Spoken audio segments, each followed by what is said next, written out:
ফাটাফাটি হয়েছে, ফাটাফাটি ফাটাফাটি। কি ফাটাফাটি হয়েছে বলো তো? দেখছো তো বানানো হচ্ছে, কিছু ধরতে পারছো কি তৈরি হচ্ছে? দেওর এসছে কাশ্মীর থেকে, ও কাশ্মীরে চাকরি করে, আর যখনই ছুটিতে আসে তখনই এরকম একটা একদম রসালো একটা কিছু বানানো হয়। তো এইবারে এসে ও ঠিক সুযোগ পাচ্ছিল না, বিয়ে বাড়ি অন্নপ্রাশন বাড়ি হ্যান ত্যান করতে করতে এঙ্গেজ ছিল। যাওয়ার সময় চলে এসেছে কালকে, ও বলেছে যে তাহলে চলো আলু কাবলি বানাই। ওই কিন্তু বানিয়েছে, যা রেডি করে কেটে দিয়েছে, বাকি সব মানে মিক্সিংটা কিন্তু ওই করেছে। সব কিছু মিলিয়ে একেবারে যা দারুণ ফাটাফাটি একটা আলু কাবলি বানিয়েছে না। লঙ্কা, কাঁচা লঙ্কা, ছোলা, বিট নুন, চাট মশলা, তোমার আমচুর পাউডার, এই সমস্ত দিয়ে, আর লাস্টে তো একদম খাট্টা খাট্টা তেঁতুল জল।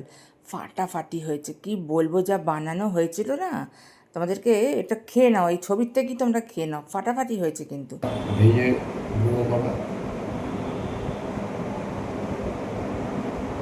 আর লাস্টে তো একটু ভাজা মশলা দিতেই হবে, ভাজা মশলার টাচ, ব্যাস। খেয়ে তোমরা বলো কিন্তু কেমন হয়েছে।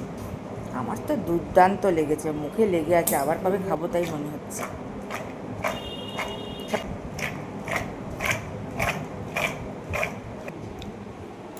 ফাটাফাটি হয়েছে, ফাটাফাটি ফাটাফাটি।